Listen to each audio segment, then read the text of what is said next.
שמי שולמית אברדם לבית פרייברג.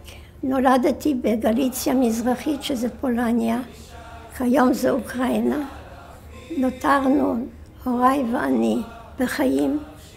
על ידי ניסים אין הסבר אחר אלא נס. כל פעם שהיינו בסכנת נפשות, קרה לנו נס ונותרנו בחיים. רק חיכיתי שיגיע 1 בספטמבר 1939 שאוכל ללכת לבית ספר. להוריי הייתה חנות נעליים, והייתי עומדת בבוקר והן בצהריים. בבוקר ללוות את הילדים שהולכים לבית ספר בעיניים, ואז כשהם חזרו עם בית הספר בכיליון עיניים, מתי אני כבר אשתייך לאלה. ואכן 1 בספטמבר הגיע, אבל אני לבית ספר כבר לא הלכתי, כי באותו יום פרצה מלחמת עולם שנייה. להוריי הייתה חנות נעליים, ההורים החביאו הרבה זוגות נעליים ומכרו אותם, ובכסף הם קנו דולרים ומטיל זהב, שאחר כך הציל את חיינו, הכסף שיכולנו לקנות בו את החיים. נודע לנו, אמרו על זה שחייבים מאותו לילה ואילך לא לישון במיטות, אלא במחבוא, בבונקר. מצאנו אצל השכנים שלנו מרתף, והבאנו כל מיני גרוטאות להסוות את הכניסה. ישבנו אנחנו, כלומר הוריי ואני ועוד בעלי הדירה, חיכינו. ואז פתאום שמענו שמישהו יורד במדרגות, ופתאום נעמד מול הכניסה, האיר בפנס, ואלומת הפנס נפלה על הכתף שלי, ואני ילדה בת 10. אני צריכה להחליט איך לא לסכן את היושבים, ובכל זאת לצאת מטווח אלומת האור. וככה התזזתי במהירות של צו, כדי לצאת מטווח האור. כל זה לקח כנראה שניות, אבל בשבילי זה היה נצח. ואז שמענו את המילים הגואלות בגרמנית, נימנד דה, אין אף אחד, אין כאן איש. אמרו לנו שחייבים לעזוב את העיר, וגירשו אותנו לעיר סמוכה, עיר בוצ'ץ', שם היה גטו. היה רובע ששם גרו, היו חייבים לגור רק יהודים. הצפיפות הייתה שקשה פשוט לתאר אותה.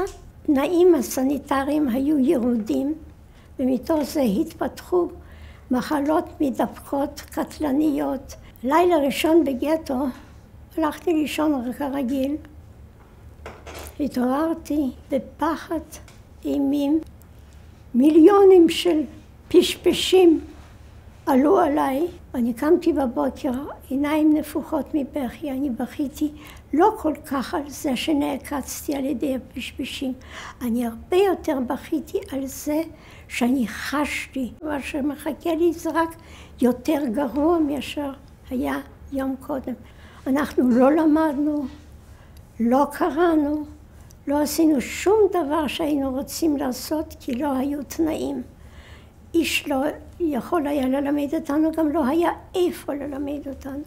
מה שיכולנו לעשות, חברה שלי, שמה היה וילה ביין, יחד עם וילה, שיחקנו או כדור להדוף אותו בקיר, או לשחק קלאס. הבית שלנו היה הבית הראשון בגטו. החלונות של הכניסה לבית, הראשית הייתה מהצד הפולני, כלומר לא מחוץ לגטו, החצר הייתה כבר בגטו. יום אחד עמדנו בחצר, ושמענו קולות של ילדים מהצד הפולני. התחשק לנו להריח את האוויר שיש בצד הפולני, להרגיש איך ילד מרגיש כשהוא חופשי ולא מאיימים עליו במוות. אז יצאנו, אמרנו, ראינו שילדים משחקים קלאס בדיוק כמו באותם תנאים, חוקים כמו שאנחנו משחקים.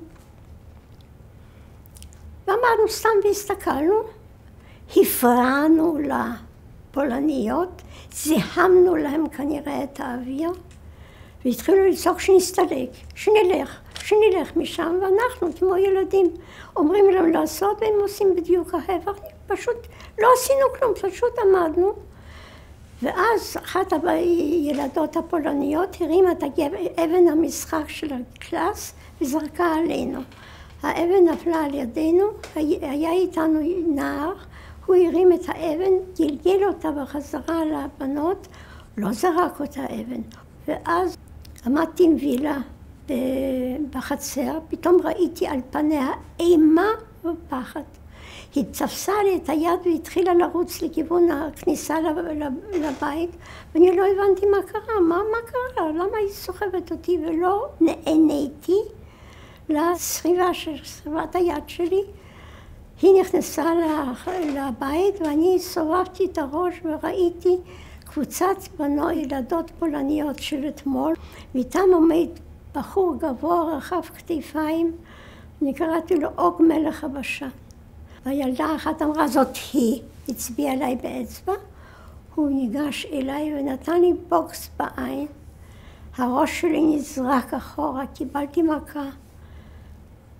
המכה הקשה לא הייתה מהקיר בראש, המכה הקשה הייתה העלבון, הכאב, למה הוא היכה אותי, מה אני עשיתי. הוא היכה אותי כי אני ילדה יהודייה ללא מגן, איש לא יכול להגן עליי, מותר להרוג אותי אפילו, ואולי אפילו לקבל פרס על זה שהורגים אותי, וזה היה כאב. באקציה הרביעית שוב אמרו שיש סכנה, פותחים מהלילה וצריך להיכנס.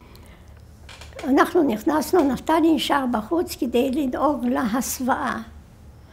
והוא ביקש מהשכן, בוא בבקשה תסווה אותי, תעזוב את הדברים, תסווה אותי ותיכנס גם כי הזמן דוחק.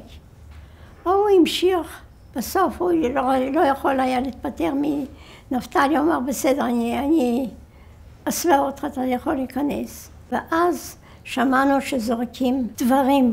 מה הם עשו? כדי לגלות את הכניסה לבונקר, הם זרקו את כל הדברים מהרמה הגדולה לרמה הקטנה, והמצב היה שאז קיבלנו את ההסוואה המושלמת. מסקנה מהסיפור הזה היא, לפעמים אנחנו מתכננים משהו שהולך 100%, עד שבאה איזושהי סערה והורסת לנו את זה, ואז אנחנו מאוד עצובים ומאוד מיואשים שכל מה שתכננו וכל מה שרצינו ירד לטמיון, ואז פתאום מאיפשהו, מאן שהוא, באה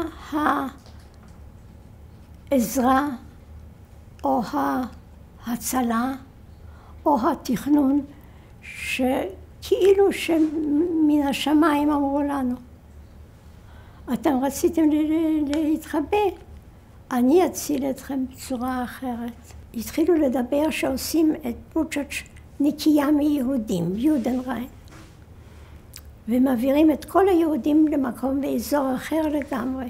הוריי החליטו שאנחנו לא עוברים מהמקום שמכירים אותנו, את הוריי הכירו כבעלי חנות נעליים, את נפתלי, אח שלה, הכירו, הייתה לו חנות בעיירה אחרת, חנות שנתנה שירות לאיכרים, ואהבו אותו מאוד, ולכן נפתלי התגנב מהגטו, הגיע לאחת הכפרים, שכנע גוי אחד, אוקראיני, שתמורת כסף טוב, הוא יסכים לחפור בו בתוך האסם שלו, וזה ישמש לנו כבונקר. מי שאמור היה להיכנס לבונקר, היינו צריכים להיות 8 אנשים, 6 מבני משפחה ועוד זוג אחד. בני משפחה זה היה אבא, אמא, אני, דוד נפתלי אח של אמא ודוד מיכל אח של אמא, וביום האחרון לפני שיצאנו לבונקר, למחבור, הופיע פתאום אחיין של אבא שלי, הוא סיפר, הם היו ביער, התחבאו ביער, גילו אותם, הוא התחבא מאחורי סיר ולא ראו אותו, הוא ראה איך שיורים באבא שלו ואיך שבאחותו וכן הלאה. והוא הלך בלילות והתחבא בימים והגיע לבוצ'ץ' אלינו ביום האחרון, בלילה היינו אמורים לצאת. נפתלי אמר, אין מקום. אין מקום בבונקר. אבא שלי אמר, זה הנצר היחידי האחרון של משפחה שלי. איפה שהוא, שם אני. לא הייתה ברירה, אלא קיבלנו אותו. הבונקר היה בדיוק כמו סרדינים שיכולים לשכב, אחד מסתובב, כולם מסתובבים איתו. אי אפשר היה לעמוד, רק לשבת או לשכב. עכשיו, לעזוב את הגטו זה נקרא לקחת איתנו דברים שנצטרך באופן יומיומי, מבלי שנוכל לחדש את המלאי.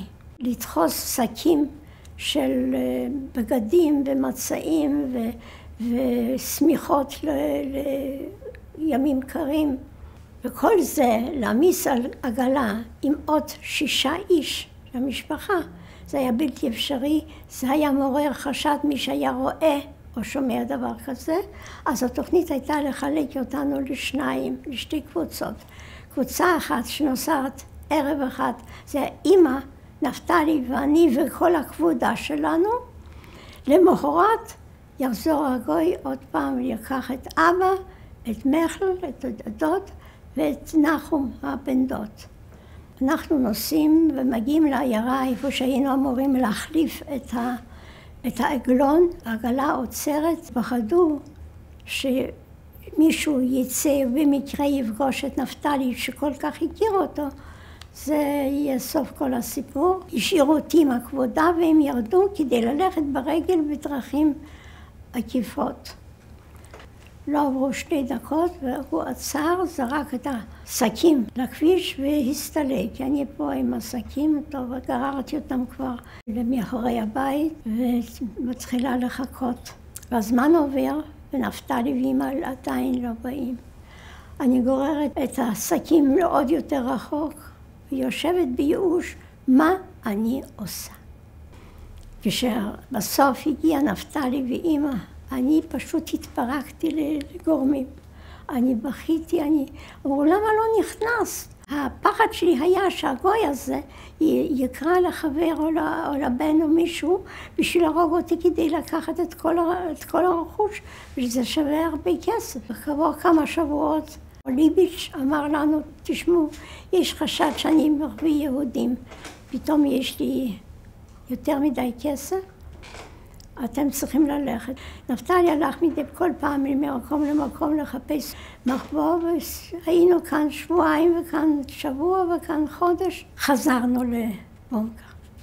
כעבור זמן בא הבן של ליביץ' ואמר לנו, תשמעו, תשכחו שיש כאן בונקר. אתם עוזבים ולא חוזרים יותר. אנחנו הלכנו הנה והלכנו שמה ולא הייתה ברירה ושוב חזרנו בפעם השלישית. באנו בלילה, צריך היה להעיר אותו ולספר לו שהגענו, צריך להכין לנו אוכל. ואז ניקולאי הבן, הוא היה דובר, אבא שלו ישן, והוא אומר, אתם עכשיו חוזרים מאיפה שבאתם, אמרתי לכם לשכוח שיש כאן מקום, אין יותר בונקר, אתם יוצאים.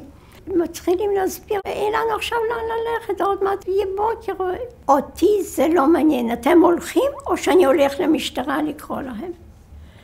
אמא שלי יהודייה גאה, שמעה את זה, אמרה, ניקולאי, אתה הולך למשטרה, אנחנו נראה שיש כאן בונקר. הבונקר הזה לא נוצר, לא בא לבד. איך תסביר את זה? הגוי הזה נכנס בו כעס של רוצח. התחיל לנעול את הנעליים, להתלבש ויצא בטריקת דלת החוצה. הוא תכנן להכניס בסוד עניינים חבר שלו. הם ייקחו שרשרת כבידה, כל אחד מהם, ייכנסו אלינו לבונקר, יסובבו את השרשרת, יהממו אותנו, ירצחו אותנו ויסגרו את הפתח של הבונקר, וזה יהיה הקבר שלנו. האינסטינקט החייתי אמר לנו, אסור להישאר עד רדת החשיכה המלאה, כי כאן יש סכנת מוות. אנחנו יצאנו לפני שהחשיך לגמרי, פשוט ברחנו משם. הייתה עוד תנועת מזחלות על הכביש, כל פעם ששמענו צלצול של פעמון שמתקרבת מזחלת, נשכבנו על השדות, בשלג, עם הראש למטה, שאף אחד לא יראה שזה בן אדם. עד שהמזחלת עברה, אז קמנו והמשכנו ללכת. האינסטינקט, הפחד, התחושה שאסור לנו להישאר, שם רגע מיותר, צריך לברוח, ואכן זה הציל אותנו. 16 מקומות, פעמים שהחלפנו מקומות, זה לא היו 16 מקומות, זה היה אולי 5 או 6, אבל כמו שבבונקר היינו 3 פעמים. בעיירה שם של נפתלי היה בניין נטוש. לפני המלחמה הוא שימש לי ייצור וודקה, ועכשיו הוא היה נטוש, הוא היה בהשגחתו של נפח אחד, שמו היה פיליפוב, הוא ואשתו וילד גרו בבית בתוך החצר. נפתלי גילה שקיים דבר כזה, היינו נכנסים, וכשבאה הגברת פיליפוב לקחת משהו, לשים משהו, היא מצאה אותנו, אז כבר ידענו שאנחנו צריכים לעזוב. נפתלי הלך לחפש מקום מחבור, ואותנו, את 5 הנפשות, השאיר בבניין הנטוש. היינו בכפר בשם סוקולוב, שם היה יער גדול, והרבה מאוד יהודים מהסביבה התחבאו ביער. ואנחנו ידענו שיבוא יום וישימו קץ לכל הסיפור הזה של להתחבא ביער. הלכנו לאחות של האישה שחיפשה לנו את הכביסה, הלכנו אליה והיא תמורת כסף טוב קיבלה אותנו. יום מעונן אחת היא נכנסה בבוקר ואמרה, תשמעו, הקיפו את היער כדי ללכוד את היהודים שמסתתרים שם. אני עכשיו עוזבת את הבית, אני משאירה את האסם פתוח. אתם, כאשר יבואו לחפש אתכם וימצאו אתכם, אתם נכנסתם בלי ידיעתי. ויצא. פתאום אנחנו רואים 2 אנשים, אחד לבוש כשוטר אוקראיני, ואחד לבוש מעיל בצבע בייש וכובע על הראש. אני מציינת את הלבוש, כי בדרך כלל רוצים לתאר מלאך המוות, זה שלט עטור בגלימה שחורה וחרמש ביד. לא, מלאך המוות זה שוטר אוקראיני ואדם קצת יותר נמוך ממנו, לבוש במעיל בייש, צבע בייש וכובע על הראש. הם דופקים בדלת ומחכים שיבדוק בעלת המקום תפתח, כמובן שהיא לא בבית. אנחנו עומדים, אין לנו איפה להתחבא, אלא פשוט לחכות למוות. ובסוף כנראה שאחד אמר לשני, בואו עכשיו ניכנס, האסם פתוח, ניכנס, נראה, יש יהודים, אין יהודים ונצא. ומתחילים ללכת לקראתנו, כל אחד ממלמל איזשהו שיר המעלות. אני לא יודעת לומר שיר המעלות, אני סתם ביקשתי מקדוש ברוך הוא, אני עוד רוצה לחיות, אני לא רוצה עכשיו למות. והם מתקדמים. כל זה לוקח שניות, אבל בשבילנו זה היה נצח. והגיעו משהו כמו 5 מטר מאיתנו, שכבר שמענו את מה הם אומרים. ואחד אמר לשני, בשביל מה להיכנס פה לבד? נחזור אחר כך איתה ונראה. וסובבו על עקביהם ועזבו אותנו עם לסת צנוחה, כל אחד. איך נשארנו בחיים? נס. אך ירד הערב, יבדוחך באה נכנסה אלינו, ובזעם, באגרופים התחילה להכות בנו. אתם עכשיו אתם יוצאים, עכשיו, אני לא רוצה לראות אתכם, אתם יוצאים. היא הכתה אותנו כדי לזרז אותנו משתי סיבות. אכן היא פחדה שאנחנו נתחיל לשכנע אותה שבכל זאת אין לנו לאן ללכת, שנישאר. ובשני, הסיבה השנייה, יכול להיות שהיא חשבה שככל שעוזבים יותר מהר, אז שוכחים יותר דברים לקחת, כי זה חושך. חושך בחוץ ובפנים במקום סגור, בוודאי ובוודאי שחושך. אנחנו אכן נשארנו שם הרבה דברים חשובים מאוד. נפתלי, אחרי שיצאנו מיבדוחה, הוא לקח את הקבוצה שלנו, הביא אותנו מתחת לגשרון, והלך לחפש מקום מחבוא, ומדי כמה דקות הוא חזר. חיפשתי שם, ביקשתי שם, כל אחד פוחד, מי שמוכן אפילו תמורת כסף רב, לא מוכן לקבל עכשיו, כי למחרת ימשיכו את החיפושים והם פחדו. ואז נפתלי חזר מאחת היציאות שלו לחפש מקום מחבוא, ואומר, תשמעו, עוד מעט עולה השחר, אין לנו ברירה, אלא להיכנס לאסם של אחת מעשירי הכפר. הוא לא צריך את הכסף שלנו, הוא לא יקבל אותנו. אנחנו נכנסים אליו בלי ידיעתו. עכשיו ככה, בחוץ חושך. נכנסים פנימה לתוך אסם ללא חלונות. איך נפתלי זה ידע? איפה נמצא הסולם? להשעין אותו על רימת הקש, לקחת לכל אחד מאיתנו את הרגל ולשים על השלב הראשון כדי שנטפס למעלה, להחזיר את הסולם למקום ולטפס על הרימה הזאת. על הרימה הזאת היינו 3 ימים. בבוקר נכנס בעל, סטחבס קראו לו, נכנס עם חבר שלו, הוא יכין מספול, בעלי חיים שלו,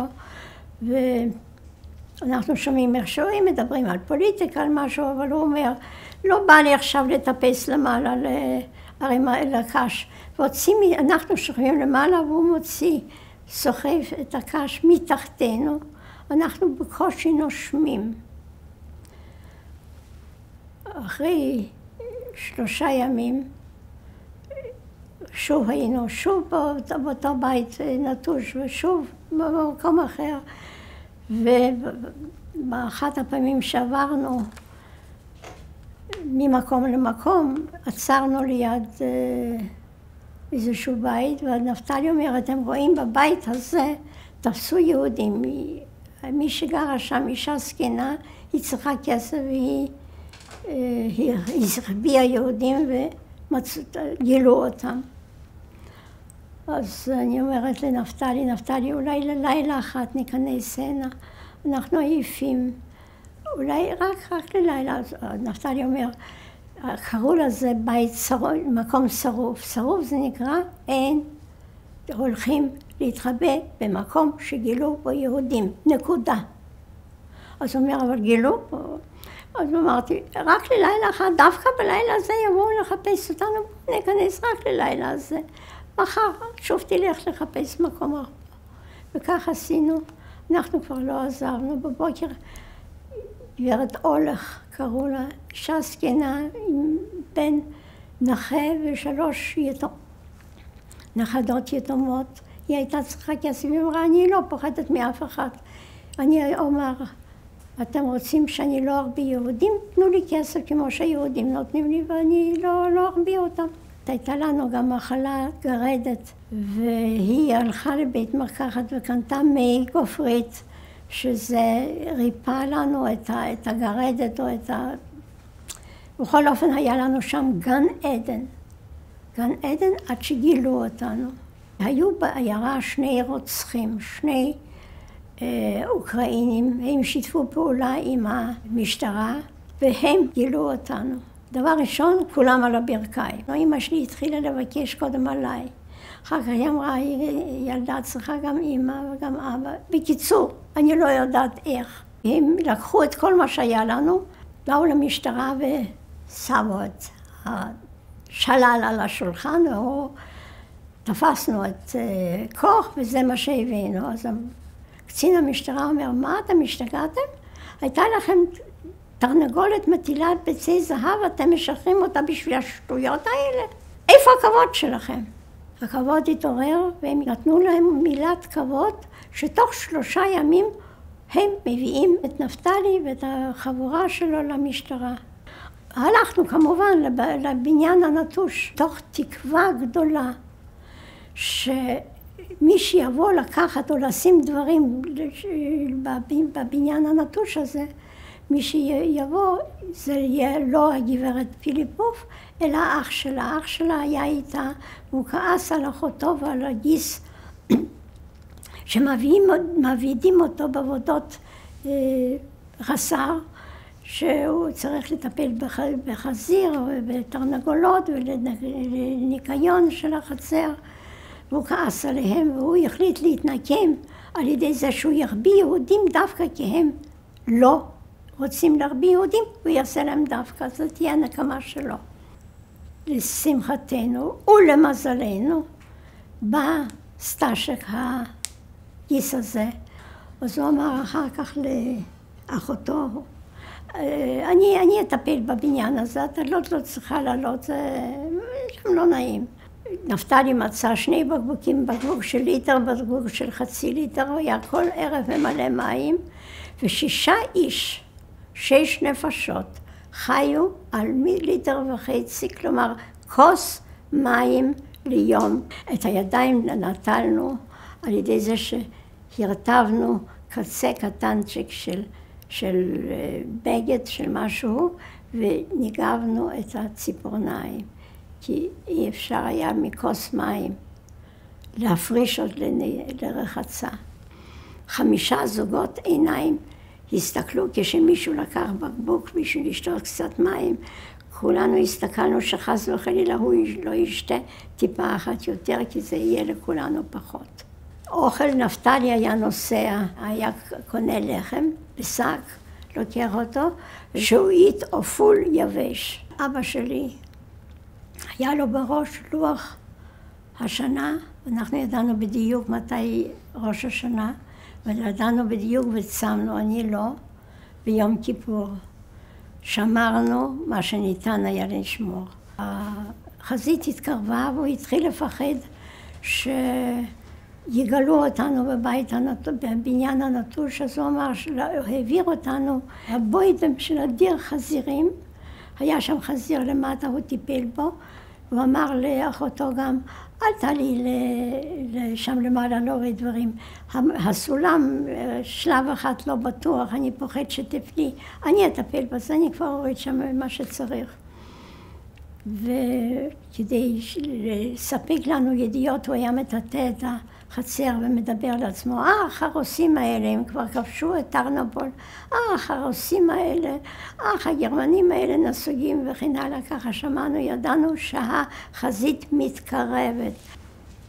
יום בהיר אחד, לפנות ערב, ראינו איזה מהומה, אנשים רצים, הולכים, מדברים, משהו לא רגיל, ואז ראינו 2 חיילים רוסיים רכובים על סוסים נכנסים לעיירה, ואבא שלי, עליו השלום, אמר את ברכת שהחיינו בשם ובמלכות. שהחיינו, שנשארנו בחיים, וקיימנו בצמאון ורעב, אבל התקיימנו, והגיענו לזמן הזה, שזכינו לראות את 2 הרוסים נכנסים העירה, כי בזה תם הזמן שמותר היה להרוג אותנו, שמצווה להרוג אותנו. והלכנו לגברת אולך, איפה שמצאו אותנו שם פעמיים, והיא בישלה לנו מרק, ואני יצאתי, אני ילדה בת 12, יצאתי החוצה, הסתכלתי, אף אחד לא היה ברחוב, הכל היה מכוסה שלג, שמש שוזפת אותי, ואני עומדת ואני חושבת, אני 10 חודשים לא דיברתי, אלא רק לחשתי. מי יודע מה אם יש לי מיתרי הכל עם אמהות פועלים? ואז הסתכלתי בצדדים, לא ראיתי אף אחד, ואמרתי, צעקתי, ונכנסתי הביתה. אני לא נכנסתי, אני ריחפתי. כי זה היה בשבילי הביטוי של היעדר סכנת חיים. אני נכנסתי, אמרתי, אבא, אמא, אנחנו חופשיים. אז אמא אמרה לי, כן, מאתמול בערב. אמרתי, לא, עכשיו, אני צעקתי ואיש לא הרג אותי. הצרות עוד לא נגמרו, התלאות עוד המשיכו, הייתה נסיגה של הרוסים מהירה מאוד וכן הלאה, אבל מה שלא היה זה סכנת מוות. וזה כשלעצמו כבר היה הישוע. למחרת אנחנו ידענו איפה משפחה אחת נמצאת, ואבא שלי שהיה יהודי תלמיד חכם, הוא כתב, קומו צאו מתוך ההפיכה, רב לכם שבט בעמק יבכה. הוא היה גאה, כשהוא היה מספר את הסיפור הזה, אני הרגשתי שהוא מתגאה בהתאמה המופלאה של הפסוק למצב. מי שנולד בארץ לא יכול לקלוט, להבין, לתפוס את הפער שבלהיות יהודי בזמן השואה, ואפילו סתם בגלות, ביחס המזלזל או השונא ללא שום סיבה. יש לי גאווה ענקית כאשר יש לי דרכון כחול שמוטבע עליו מדינת ישראל. לקדוש ברוך הוא אני מודה, לא מספיק, כי לא אספיק אף פעם להודות, הן על הניסים שקרו לנו, כל סכנה שהיינו בה, רק בנס ניצלנו, ושזכיתי יחד עם בעלי עליו השלום להקים משפחה, ברוך השם, משפחה לתפארת. שבטון קטן, אני קוראת לזה, שמחמם את הלב. זאת הנקמה שלי באלה שאמרו שאין לי זכות לחיות ושצריך להרוג אותי או כמוני.